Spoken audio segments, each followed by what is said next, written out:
ৰেংমা সংৰক্ষিত বনাঞ্চলত পুনৰ উচ্ছেদ অভিযান 1 নং মধুপুৰ ৰাণানগৰ হাবিডুবিত প্ৰশাসনৰ উচ্ছেদ অভিযান পুৱা 9:30 পৰা 3খনকৈ গাঁৱত চলিল প্ৰশাসনৰ উচ্ছেদ হাতিডুবিৰ 107টাকৈ পৰিয়ালৰ বাসগৃহত চলালে প্ৰশাসনে বুলডোজাৰ আৰু ৰাণানগৰত 54টা পৰিয়ালৰ প্ৰশাসনে চলালে এনেধৰণে উচ্ছেদ অভিযান চলোৱা পৰিলক্ষিত হৈছে আৰু আনফালে মধুপুৰত 38টাকৈ পৰিয়ালৰ বাসগৃহত চলিল উচ্ছেদ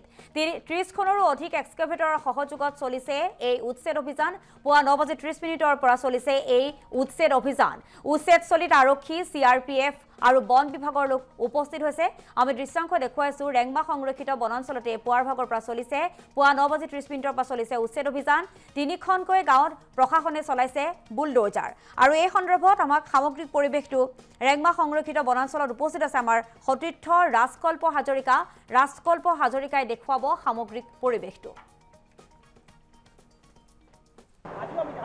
নিশ্চিতভাৱে এই মুহূৰ্তত মই বৰ্তমান উপস্থিত আছোঁ গোলাঘাট জিলাৰ অসম নগাৰাজ্য সীমান্তৰ ৰেংমা সংৰক্ষিত বনাঞ্চলত ইতিমধ্যে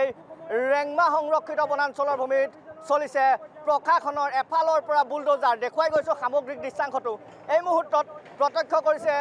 উৰিয়াম ঘাটৰ যি ৰেংমা সংৰক্ষিত বনাঞ্চলৰ ভূমি আছিল ৰেংমা সংৰক্ষিত বনাঞ্চলৰ প্ৰথম পৰ্যায়ত 10,000 বিঘাৰ ভূমি উচ্ছেদ অভিযান চলোৱাৰ পাছত আজিৰ দিনটোত দ্বিতীয় পৰ্যায় আচলতে 18 তাৰিখে দ্বিতীয় পৰ্যায়ত 2খনকৈ গাঁৱত এনেধৰণে উচ্ছেদ অভিযান চলিল তাৰ সমান্তৰালকৈ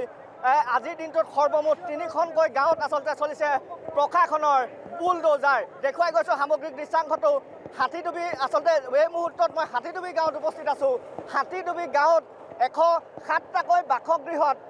বা 107টা পৰিয়ালৰ বাসগৃহত এই ধৰণে চলিছে প্ৰশাসনৰ বুলডোজাৰ তাৰ সমান্তৰালকৈ ৰাণানগৰত চলিব 54টা বাসগৃহত বুলডোজাৰ আৰু যি আছিলে 1 নং মধুপুৰত আচলতে যি 1 নং মধুপুৰত 88টাকৈ বাসগৃহত চলিছে প্ৰশাসনৰ বুলডোজাৰ এফালৰ পৰা এই যি ৰেংমা সংৰক্ষিত বনাঞ্চলৰ ভূমি আছিল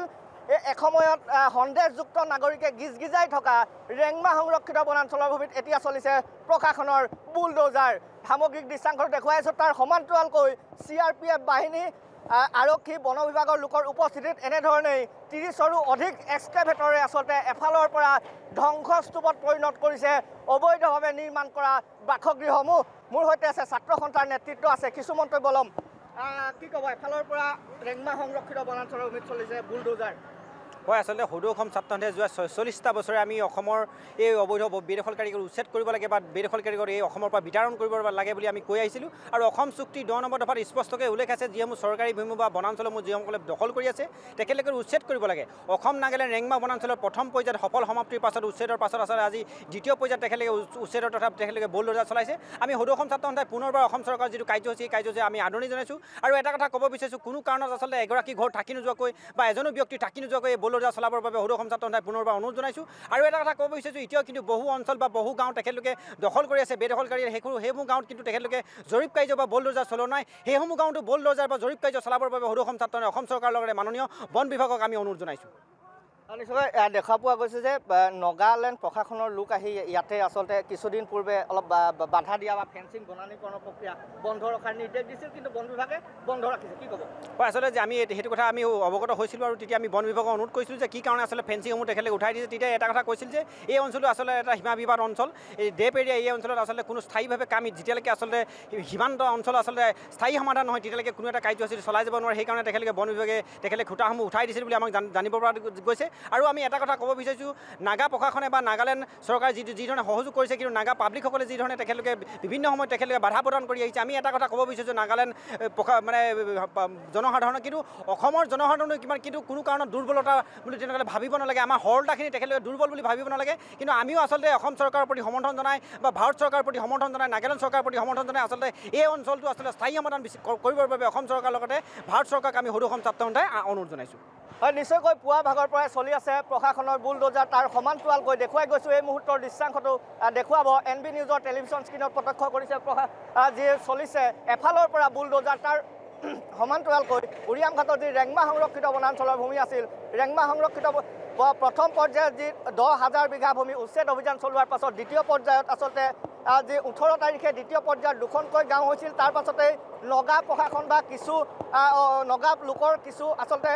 অসুবিধাৰ সৃষ্টি কৰিছিল যাৰ পৰিপ্ৰেক্ষিতত আচলতে এটা সপ্তাহ সম্পূৰ্ণৰূপে উচ্ছেদ অভিযান বন্ধ হ'ল পুনৰবাৰ এতিয়া বুলডোজাৰ শব্দত কঁপি উঠিছে ৰেংমা সংৰক্ষিত বনাঞ্চল আৰু এনেধৰণে পুৱা প্ৰায় 10 বজাৰ পৰাই প্ৰশাসনৰ যি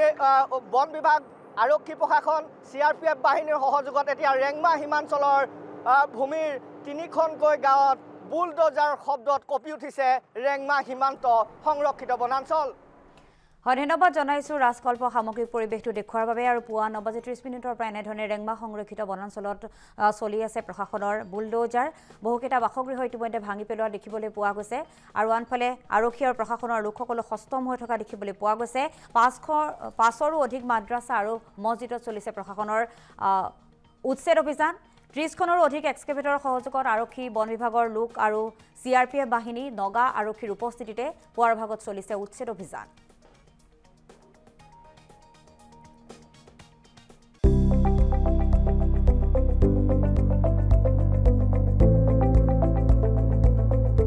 NB News সহজ সৰল ভাষাত নৱভাৰতৰ কথা